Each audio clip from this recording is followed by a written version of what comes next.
Welcome to Indigenous Curatorial Collective's panel hosted in partnership with MacKenzie Art Gallery. The screen is black, and from the right, white text emerges and centers.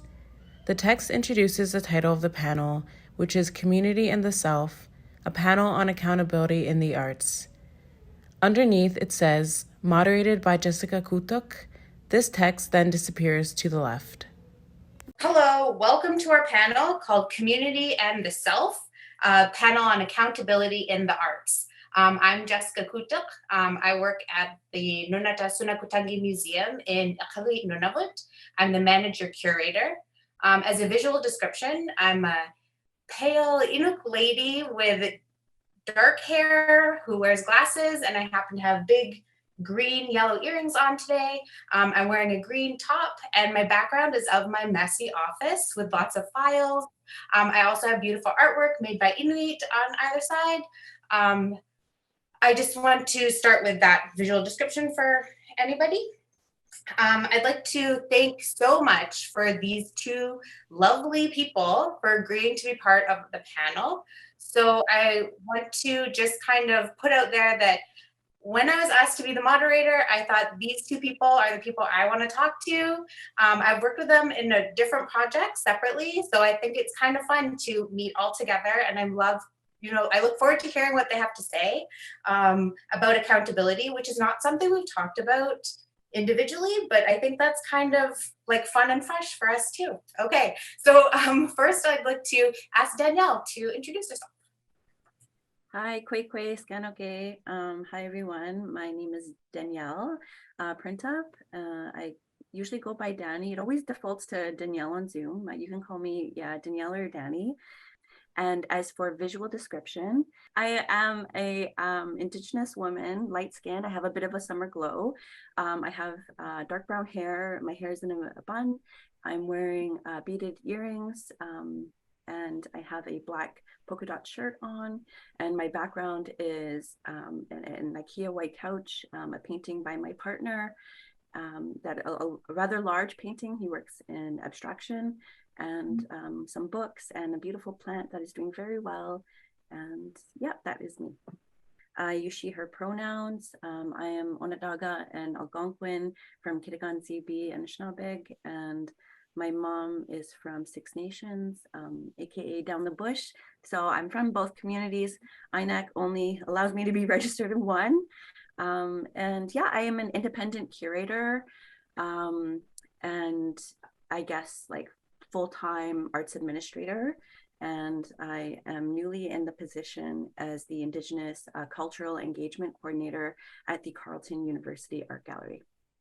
Miigwech to Jessica for asking me, and I'm happy to be in conversation today. Great, thank you, Danny. Thank you. I'm so excited. We're doing it. Okay. Next, I'd like Isabelle to introduce yourself. Hello, my name is Isabelle Uyaralaaq Choquette. As a visual description, I'm Inuk. I'm an Inuk lady or young lady, I like to think, with brown hair, medium length. I have caribou antler earrings made by Isabelle Avingaq. I have brown blazer with a black Beyonce t-shirt. And my background is my room with white curtains, white walls, a little bit of art. I work for the Avatar Cultural Institute, which is the Cultural Institute of Nunavik. We're based in Montreal, but we also have a head office in Inuk. I'm a museum technician there, so I take care of their collections. I do preventive conservation. I also work on different projects, exhibition projects. Amazing. Thank you, Isabelle. I'm so excited. But I know, we're all busy ladies. So I'm just going to jump right into it with the first question about accountability, which I think, getting prepared for this, I was really maybe overthinking, like, what could that mean? But I think we'll probably hit on a lot of different aspects. So just to start with, I think I'll ask Danielle first. When you curate or create artwork, for whom do you create your work, or what do you keep in mind about what you want to like get across, uplift, because obviously we're trying to do things in a positive way, right? That's usually just a given, but yeah, like what's on your mind about who it's for, basically all your hard work. I feel like maybe I should start with the program that you and I worked together on, where you invited guest speaker, and that was a arts incubator that was specifically designed for Indigenous youth interested in the arts and cultural sector. And, it, valued their experience and offered them an honorarium and offered them an opportunity to connect with arts and cultural professionals. And I think, thinking about the intention behind that program, it was very much my like past, youth, that like moody native art teenager that had so many feelings and, lived in a circumstance that was very challenging, and found art to be a very powerful tool for myself to make sense and understand my place in the world in relation to the world. And I think about, those early experiences of like doing youth programs, going to the Imaginative Arts Festival. We took a bus and went there, and, the trip from the city was like always awesome. And just seeing, Indigenous film, like the curated film, right? That's something I didn't have access to. Well, that is just not accessible for many. Curated film that were so beautiful, so poetic, hit those deeper, Indigenous spaces. I was just like, wow, okay, this is my, and then I saw like all like the artsy Native people. I'm like, okay, this is what I need to do. And so I think about those connecting experiences and wanting to help create those, for people in my communities, for my younger self, and for people that might align in ways that I align, so I think of, I guess, potential Indigenous creative communities. I think about, the communities I belong to, being on my territory and trying to bring my people and my community and work with elders and do things in a good way that involves as many, people as it can, because that's what we bring into these spaces, right? We bring our communities and our families with us. And I remember like when my auntie, like for the promotion of that program, Jessica, I had made like these PDFs, got them designed, sent them in the community flyers, so like everyone got one. And I remember like visiting my auntie in KZ, which is about 2 hours away from here, an hour and a half. And she was just like, I saw your program. She's like, it looks so awesome. Like, I want to do it. She's just like really happy. And I'm like, yes, I created something, I'm like it's hitting all the right spots for me. And I feel like that is something I can feel good about in my practice, and something that, I bring with me. I think that, did that answer? Yeah. Okay. Oh yeah.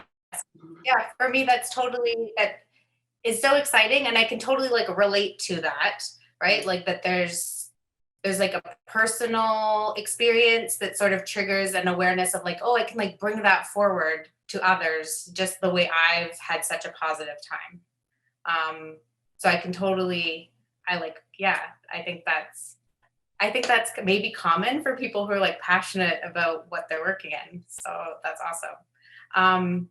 So the same question for you, Isabelle. When you curate or work in the museum field with artworks, whom do you create for, and what do you keep in mind when you're trying to like reach people? I work for Inuit, but especially Inuit of Nunavik, because it's the Cultural Institute of Nunavik. And I try to always keep in mind my relatives up north, because I find that opportunities are different up north and down south. So I try to think of them and like all my cousins, what would they want to see in their community? What would be fun for them to see in their community? And yeah, and I wanted to talk also about because at Avatar, there was funding came from a different place before. So we served like Inuit, but anybody. But now with the funding coming from a different place, we're trying to benefit Inuit mostly, like only. And that I find really, that's what I like to do. And I like to work for Inuit.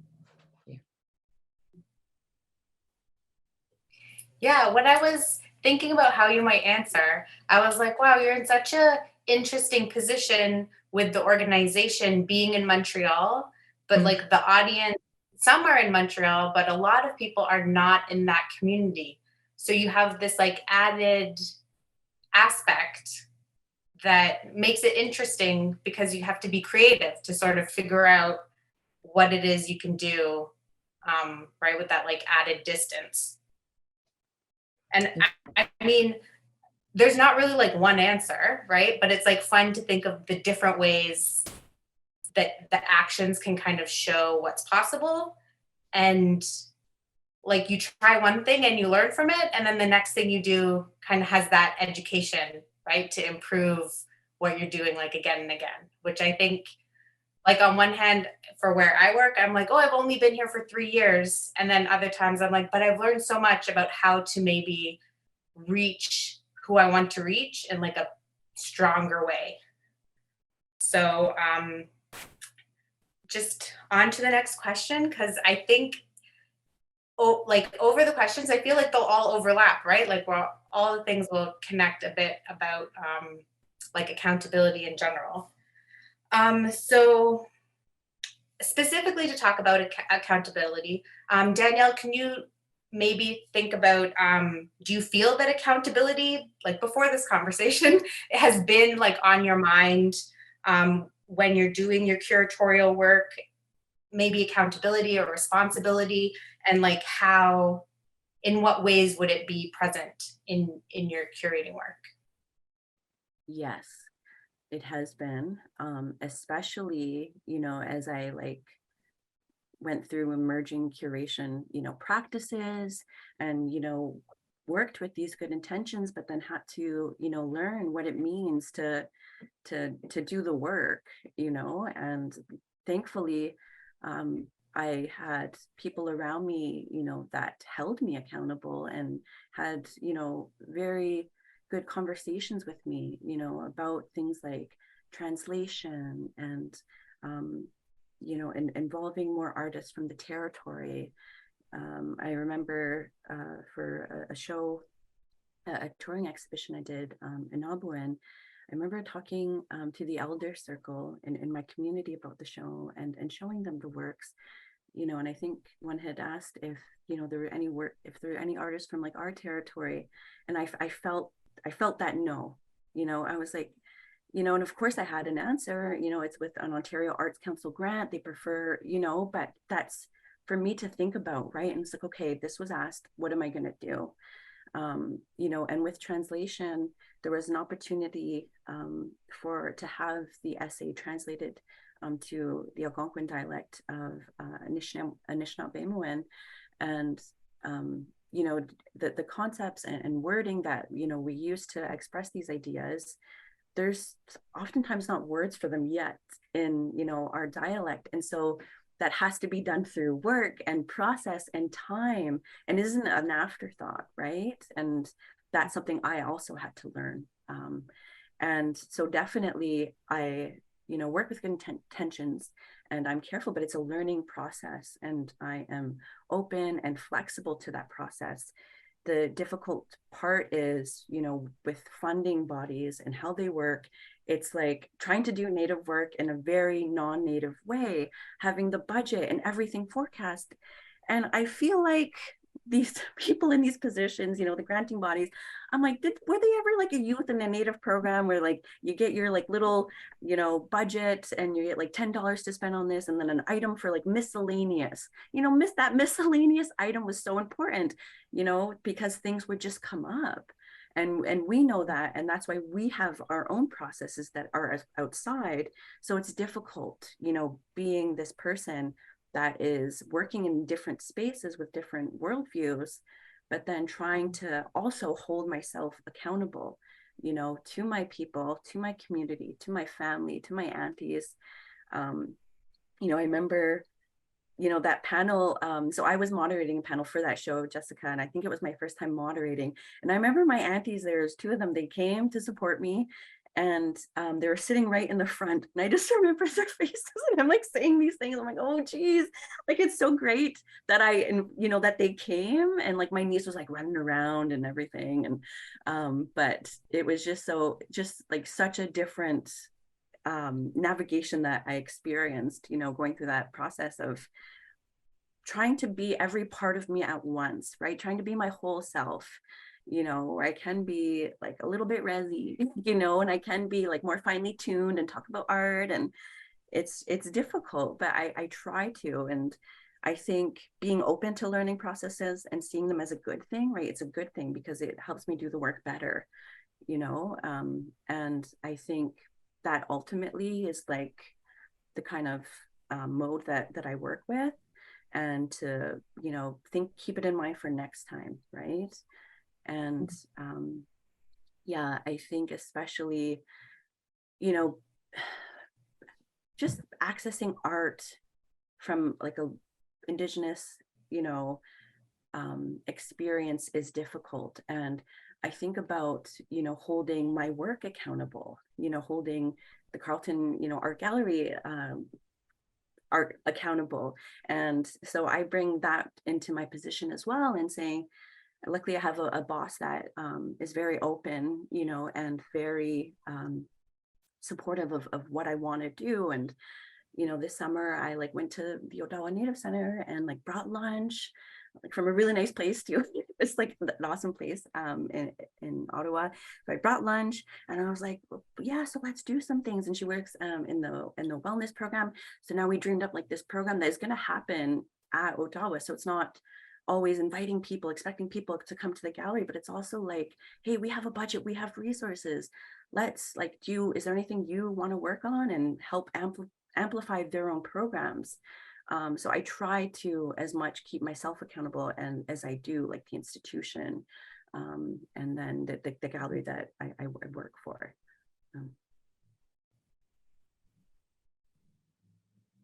Yeah, that's really amazing, because it sounds like as an independent curator, you can get a lot of that experience working with so many combinations of like expectations that I feel would be so exciting, because you're like learning so many things each time, right? Like from different, like everything's new. All of the frame is different and you have to learn it all. It sounds like so exciting. A lot of work, but exciting. Mm-hmm. So that's what I'm hearing. That's really cool. So I do want to ask Isabelle the same question about if you feel that responsibility and accountability play a role in your work, and in what ways you'd see it in your experience. I do feel responsibility and accountability to Nunavut, so Inuit from Nunavik. Sometimes we get criticism, and I really take in what is said. Like, because we have collections in Montreal, right? And it's not accessible to Nunavut. And there's a lot of talk about that. So I feel responsible to them to work on making these collections accessible to them. And like kind of change that idea of these collections are kept in a like kind of prison down south that we never get to see them. So I feel responsible to change that idea, or to make things accessible. Like I've been working on a traveling exhibition that's going to 5 communities in Nunavik. And I put it up last week in Kudragapik, and like the comments online and everything is just so nice to see, and comments for from the people I work for is it shows me who I'm working for, and like I'm happy, and I don't know how to express it, but yeah, it's fulfilling to see people happy with my work. I think that is totally like that, what it comes down to, right? You want the people you were hoping to reach to see what you are trying to get for them, right? Because that's what they want. You know, they want to see the works. They want to see what's in Montreal, and they're like they're craving for this. So the girl that works at the place where the exhibition is sent me pictures this morning, and you know, I was almost crying because there was a lot of people like in the room seeing the exhibition, and I was like, okay, this is why I'm working. Yeah. I think it definitely is fun when the things that we do, like in art, in museums, showing things, sharing things, it's like such a direct, positive outcome, right? Like, sure, I'm like organizing little details, but then when you have the event or you have the program and people attend, you're like, yeah, this is all the background stuff was for this. And hopefully, you know, they'll think about it again in the future as like a nice memory, right? And you're like, perfect, that's good. If they don't want to go into the field and dedicate their life like we do, that's fine. But like something positive, it's yeah, it definitely feels like so motivating for me too. Yeah. So I feel like that's, yeah, congratulations. That's so fun. I feel like, oh, that's good. Yeah, that's like a good feeling to just move to the next question about kind of what your values in relation to your workplace, like what they are kind of in total. And I feel like as like an overview where those values come from. So I feel like, you know, like showing and sharing what's like not accessible to your community, like that's something, you know, we've already discussed, and it's like so understandable, and it's so like basic that everyone would understand. People want to see things that are of them, right? Like that's like that makes sense. But are there other kind of values that come to mind that relate to your work? And where do you think they come from? Is it okay if I go back and start with you again, Danielle? Yeah, I guess there's like many values that I work with, and also like new values I like take on, you know, as we, you know, do the work. The core, you know, I think stems from my dad telling me both my parents were social workers. So like I grew up, you know, going to like all the programs, volunteering for all the programs. And I remember like really, you know, not sure what I wanted to study and do. And, you know, I remember telling him, you know, I want to, you know, be an artist. And I studied studio art at first. And, you know, I want to do this. And, you know, he knew how much I loved my creative, my, I guess, creative passion. And he told me, you know, whatever you choose to learn, he's like, you bring that back to your people. And it was like one of those moments where your dad is telling you something, you know, and that I think comes from an Anishnaabe worldview of being a good relative, you know, living in a good way. And there are so many things that, you know, are weaved within that, but the core of it is the core of my practice is being, you know, a Beaver Clan, is being Anishnaabe, is being Haudenosaunee, and understanding what that means, what those roles are, and how I can, you know, build it into my practice. I think that is like the core of what drives me. It's interesting how sometimes, you know, like larger cultural values like help you make some very specific decisions about like what you do with your life's work sort of thing, but kind of in all these little ways, but also these big ways. So when I was thinking about this question, I was like, yeah, like what's a practical action? But also, of course, there's like moments and sentences that people tell you that are just like, that's the first thing that like comes to mind. And it's a little different for everybody, but it's like so interesting to hear what's that spark or like what's those things that kind of build up your outlook and your plans a little bit.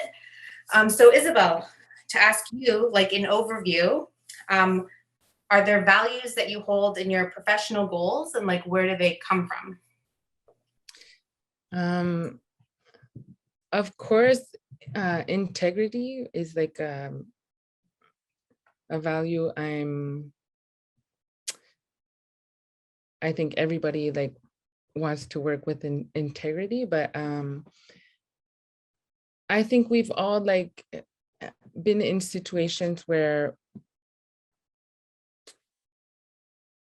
maybe uncomfortable situations where maybe we lived racism or like not fun situations. And for me, I'm trying to be more outspoken, which is kind of hard because I'm more on the quiet side, but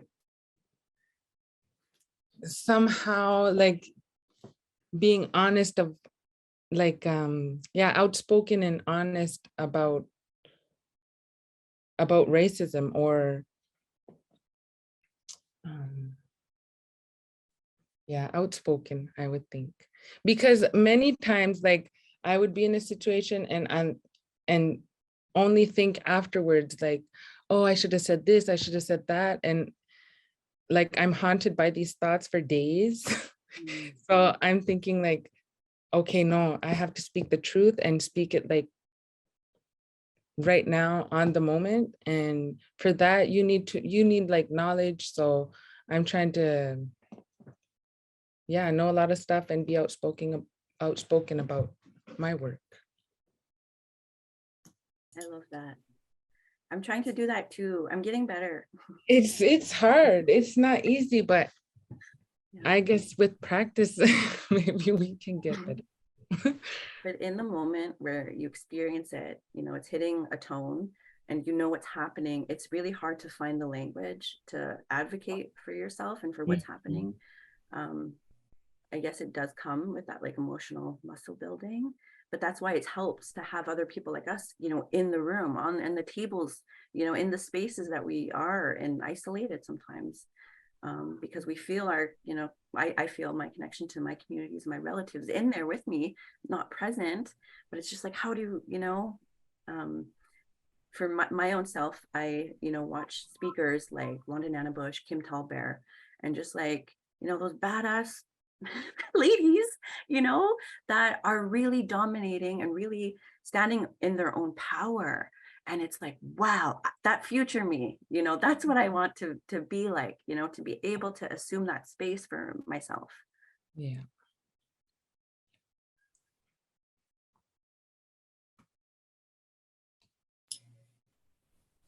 Yeah, sorry. Yeah, that's awesome. I think that being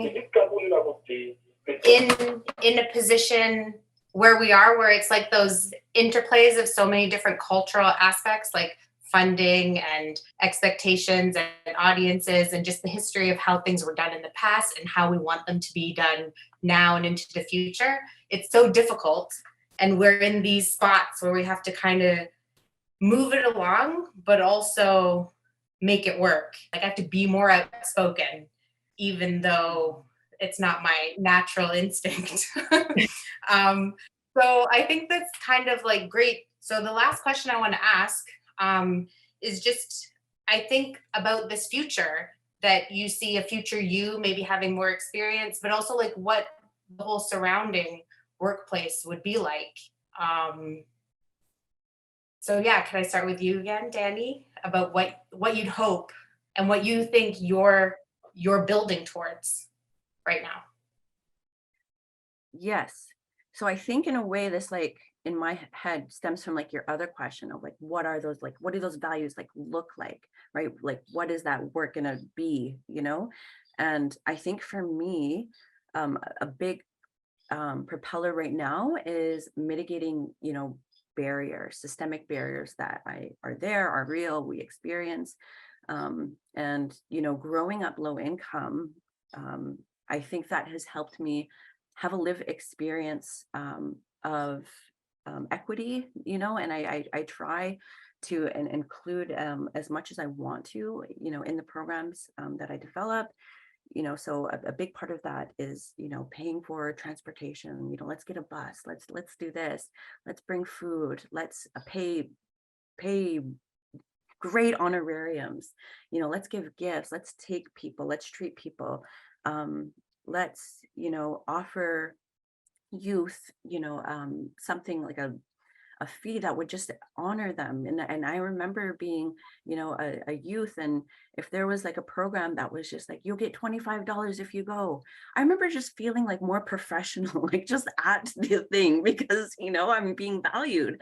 My opinion is being valued because my opinion is valuable. And I try to think about all the barriers that exist between, you know, art institutions and art spaces and my own experience, and thinking about how to then, you know, nourish, not just, you know, not just value something after it's been produced, but like, what is it connected to, you know, the creative community itself, like try to just nourish, because I find like the art industry just takes and just wants, you know.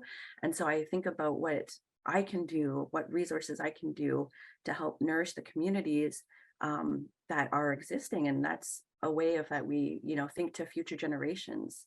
You know, my people are always looking to the future and thinking about that. So I think mitigating barriers, doing things offsite. We have bought prints to the different spaces and held programs around them. We've, you know, this fall, I am bringing an artist who does birch bark biting. His name's Simon Brockpay. He's awesome. We're doing a program like at Odawa. So yes, I'm like an employee of the Carleton University Art Gallery, and I do awesome things there, but I also like can facilitate art and connection in community spaces. And I think that is so important because those are spaces that we feel safe, that we've come to feel safe in. At least many of us feel at home and feel like we can access things better versus, you know, having a group come do a tour, you know, at the art gallery. So I think it's wearing many hats, you know, being like a facilitator, being a curator, being an arts administrator. And yeah, I think that is important for me, is just doing work and building relationships, I would say, is another key factor, is building and developing new relationships and nourishing old ones. You know, we've worked with Pinuk Smith, who is an Algonquin knowledge keeper, who knows how to make canoe from scratch, from beginning to end, the traditional way. So we're doing birch bark basket making, where we're bringing Native students from Carleton to the res. So it's going to be like a day trip. And, you know, that's also too just a part of my connection to my community. And Pinuk, his dad, Arthur, was like a very respected person because he knew how to do canoes, and my great grandmother and him were friends, and so he's always like sharing stories about my family. And I remember being like a little person like on KZ, like singing happy birthday to his dad, like in Algonquin. And it just, you know, that's what the kind of work I want to do, is to like nourish relationships, develop new ones, and, you know, mitigating barriers. I think those are the most important things.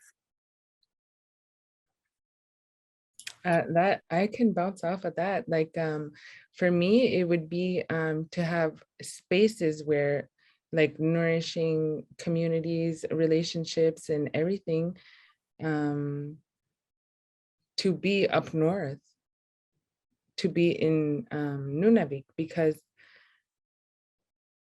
we don't have that much space up north for exhibitions or like places for someone like you, Danielle, to have fun with. and for the community to have fun with this space for exhibitions, for any cultural activities. I want that too. And I feel like it's 2022, right? Like more art spaces, more exhibiting spaces, more artist run centers, like not just South, you know, it's always, yeah. To like the future I see is that all this art can be accessible to the North for the people we're working for. I think we just have to listen to our people and what they want and have fun with it. Yeah. I think that talking about the future is so fun, and I agree with you guys about everything. It's been so fun to hear about your experiences and your particular situations, and I feel like having a future we can imagine is sort of like amazing, because the things we've just mentioned, they're so achievable. They're not, I mean, they're difficult because we haven't done them yet, but they're not that like strange, right? They're things that other people have. They're things that exist. They're things that are happening. So thank you guys so much for being on the panel. The panel has now ended. The screen is black again, and MacKenzie Art Gallery's logo and ICCA's logo appears on screen. MacKenzie Art Gallery's logo is a capital M in white text in the middle, and to the right of it, it reads, MacKenzie Art Gallery, positioned on 3 different lines. To the left of the large M is the translation in French. The ICCA's logo is on the right. The logo is the letters I, C, C, A, written in white text vertically. Both logos then disappear.